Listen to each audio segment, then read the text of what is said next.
ذرا میرے ساتھ رکیے, مجھے ذرا چلنے دیجیے. اکرام سہگل صاحب جو اسٹریٹجک اینالسٹ ہیں اور سیکیورٹی اینالسٹ ہیں, ایک صاحب بہت ہی مختصر طریقے سے آپ اس ساری صورتحال کو باہر سے دیکھ رہے ہیں, کراچی شہر کے آپ باشندے ہیں, سٹیزن ہیں, کیا آپ کو سمجھ آ رہی ہے اس کا حل کیا ہے؟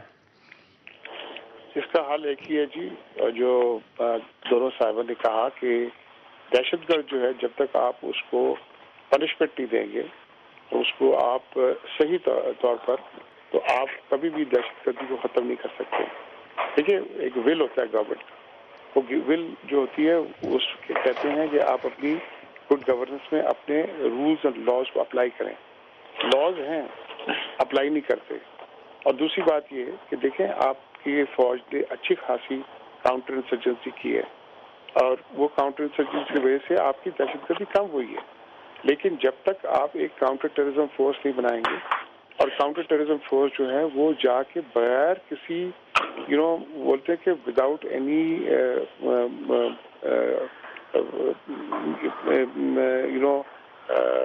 فیور اور فیئر اور فیور وہ ایکٹ کرے گا, جب تک وہ نہیں کرے گا آپ پرابلم یہ ہے کہ یہ پولیٹیشین آپ کے کاؤنٹر ٹیررزم فورس کبھی نہیں ہونے دیں گے. کیوں نہیں ہونے دیں گے؟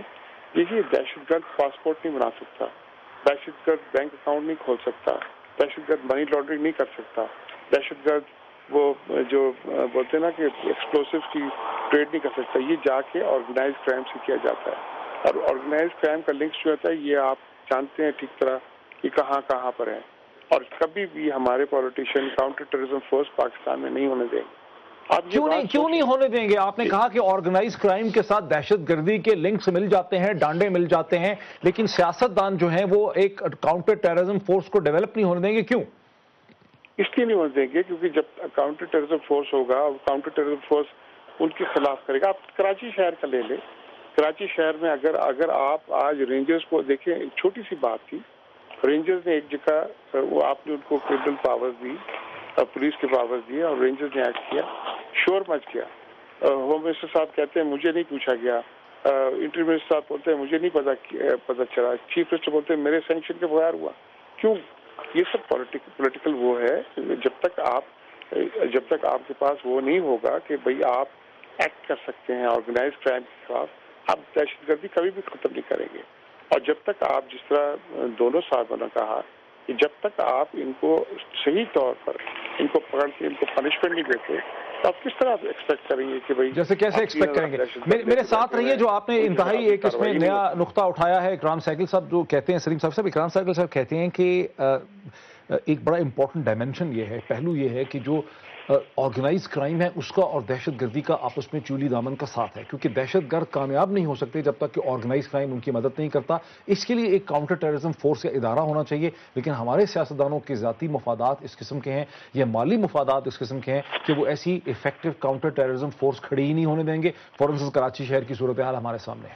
دیکھیں وہ بات اپنی جگہ پہ ٹھیک ہے, اور اگر ہم آ جائیں انتظامی سطح پہ یا عدالتی محاذ پہ, تو وہاں پہ بہت ساری خامیاں ہیں, کمزوریاں ہیں. ماضی میں بھی بات ہو چکی ہے آپ کے پروگرام میں کہ امریکہ کا جو کاؤنٹر انسرجنسی کا یا جو کاؤنٹر ٹیررزم کا ادارہ ہے اس کی طرح ایک ادارہ بننا چاہیے. وہ تو اپنی جگہ پہ ہیں, لیکن بنیادی مسئلہ کیا ہے؟ ہم اگر حل کرنا چاہتے ہیں تو ہمیں بنیاد سے اس کو ایڈریس کرنا چاہیے. پہلی بات, قوم اس معاملے کے کنفیوز ہے, ایجوکیٹ نہیں ہے. جس طرح بھی آپ نے کہا نا, کوئی کہتا ہے بلیک واٹر ہے, کوئی کہتا ہے انڈیا والے ہے, کوئی کہتا ہے فلائیں, کوئی کہتا ہے امریکہ کرا رہا ہے, اچھا کچھ بھی نہیں ہے. سب کون غیر ہے؟ بیت اللہ محسود, حکیم اللہ محسود, مولانا فضل اللہ, جتنے بھی لوگ ہیں, جتنی بھی تنظیموں کے, اس میں کون غیر ملکی ہے؟ ٹھیک ہے, یہ ملک, اس ریجن کو ہم نے غیر ملکی انٹیلیجنس کا اکاڑا بنا دیا ہے, مختلف پراکسی وار جہاں پہ لڑی جا رہی ہیں, لیکن ان کے لیے تر نوالا اپنے آپ کو ہم نے خود بنایا. جس طرح وہ کہتے ہیں نا کہ a man cannot ride your back unless it is bent, ہم نے اپنی ذہنیت کی پرورش جھکا دی ہے. اچھا, اس کا کیا ہوگا کہ لوگ سچ بولنا شروع کر دیں. جو قادری صاحب نے ذکر کیا نا, یہ جتنے بھی لوگ ہیں نا, انفارچونیٹلی جو لوگ سچ بولنے کی تھوڑی بہت وہ رکھتے ہیں, وہ اس معاملے کو اندر سے جانتے نہیں ہیں. جن لوگوں کو جتنا زیادہ پتہ ہے وہ اسی طرح ادھر ادھر بھاگتے ہیں, ڈرون ہیں, امریکی ہے, فلاں ہیں, وہ ہیں, وہ سچ نہیں بولتے. اور قوم ایجوکیٹ ہوگی تب کہ سچ بولا جائے. دوسری بات, یہ مسئلہ ہے ملٹی ڈائمینشنل. اس کا نظریاتی آسپیکٹ بھی ہے، اس کا معاشی بھی ہے، اس کا پولیٹیکل بھی ہے، اس کا اسٹریٹجک بھی ہے۔